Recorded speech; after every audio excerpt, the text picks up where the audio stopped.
নমস্কার বন্ধুরা, আজকে আমি বানাচ্ছিলাম চাউমিন। তো আমি কিছুক্ষণ আগে এই চাউমিনটা আমি ভিডিও বানাচ্ছিলাম, তো ভিডিওটা না শুটিং হওয়ায় তো আমি ডাইরেক্ট আমার ভিডিওটা সবজিগুলো ফ্রাই করা স্টার্ট করে দিয়েছি। তো আমি এইগুলোর মধ্যে সবজিগুলোর মধ্যে ক্যাপসিকাম রেখেছিলাম, গাজর আর আলু আর এইগুলোই সব আমি ফ্রাই করছিলাম। তো মিস্টেক হয়ে গেছে, যেমন প্রথম স্টার্ট থেকে আমার ভিডিওটা। তো যাই হোক, আমি যেখান থেকে স্টার্ট হয়েছে ওখান থেকে শুরুয়াত করে দিয়েছি। হালকা তেল দিয়ে আমি এটা ফ্রাই করে নিয়েছি। তো দেখতে দেখুন, আমার ঠিক ফ্রাইতেও অনেকটাই মোটামুটি আপনার 90% আমার সবজিটা ফ্রাই হয়ে গেছে। তো আপনারা পারলে আর একটু কাঁচাও রাখতে পারেন, হালকা 50 বা 60% আপনারা রাখতে পারেন। তো আজকে আমরা 90%ই করে নিয়েছি, তো সেটা আপনাদের ওপর। তো যাই হোক, এরপরে আমি শুরু করছি আমার চাউমিনের মেন রেসিপি। দেখুন, আমি একটু কড়াতে তেল নিয়ে নিয়েছি, হালকা একদম তেল নিয়েছি, যেহেতু আমি আগে সবজিটা ফ্রাই করেছিলাম, তো এতে তেলটা অতটা প্রয়োজন পড়বে না। তো এই তেলের মধ্যে আমি পেঁয়াজ দিয়ে দিলাম। পেঁয়াজটা কিছুক্ষণ আমি এটাকে ভালো করে লাল করে নেব। তো এই লাল করার পরে আজকে আমি যেটা বানাচ্ছিলাম এগ চাউমিন।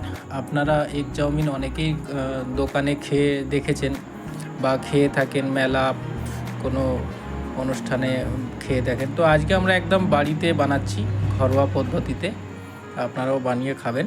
তো এটা আমরা আগে এগ চাউমিনই বানাচ্ছি আজকে, প্লাস এতে আমরা সবজিও ব্যবহার করছি। Egg chowmein plus vegetable chowmein আপনার যে কোনো বলতে পারেন। তো যেহেতু আমরা আন্ডা এগ দিয়ে দিয়েছি, এই জন্য এগ চাউমিনই এটা ধরা যায়। তো যাই হোক, দেখুন এতে আমরা 4টে মেম্বার খাবো, এই জন্য 4টে ডিম দিয়েছি। আপনারাও চাইলে আরও একটা ডিম অ্যাড করতে পারেন, তো আমরা 4টেই দিলাম, আমরা 4টে মেম্বার খাবো। তো ঠিক ডিমটা একটু ভাজা ভাজা করে হয়ে যাবে, একটু ঢেকে দিচ্ছি। ঢেকে দেওয়ার পর আমরা দেখুন মোটামুটি ডিমটা হালকা ব্রাউন কালার করে নেব। এটা নতুন কোনো রেসিপি নয়, তো আমরা বাড়িতে করে খাচ্ছি। আপনারা যে দোকানে খান তো আর বাড়িতে খান, এর মধ্যে তফাৎ এটাই যে দোকানের আপনারা যেভাবে খান, যেই স্বাদ দিয়ে আপনারা যেই মনোভাবে আপনারা যে সুন্দরভাবে আপনারা খান, তো আপনারা ওই মনোভাবেও কি আপনারা খুব সহজেই বাড়িতে বানিয়ে খেতে পারেন। খুব আশা করি, আমার মনে হয় এতে সময়ও লাগে না, কিছু ডিম আর সবজি হলেই হয়ে যায়, আর একটা চাউমিনের প্যাকেট। তো দেখুন, আমরা ডিমটা ফ্রাই হওয়ার পর যে সবজিটা ভাজা করেছিলাম ওইটা ওতে অ্যাড করে দিলাম। অ্যাড করে দিয়ে এবার আমাদের ওর সঙ্গে মিক্স করে নেব, ভালো করেই মিক্স করে নিতে হবে একটু। সবজির যেহেতু ওর মধ্যে তেল আছে, তো আমরা আগে তেলটা আমরা কমই ব্যবহার করেছি পেঁয়াজটা ভাজার সময়, কারণ সবজিতে আমরা তেলটা দিয়েছিলাম। তো এই জন্য আমরা ওই সবজিটা ভালো করেই ডিমের সঙ্গে নাড়াচাড়া করে নেব।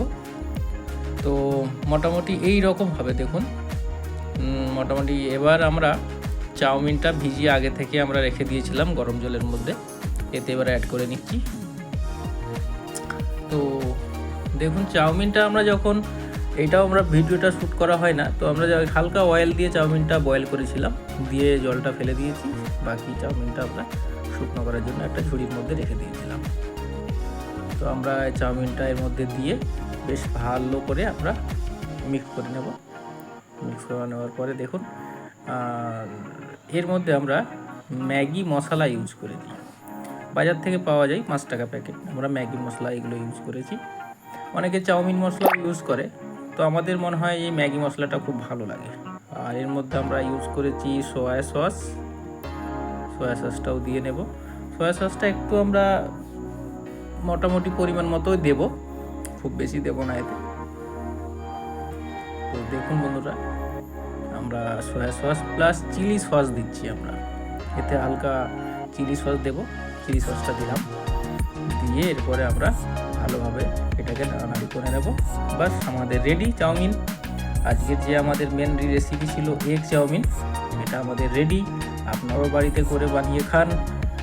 সবাই ভালো থাকুন, আর লাইক অবশ্যই করবেন।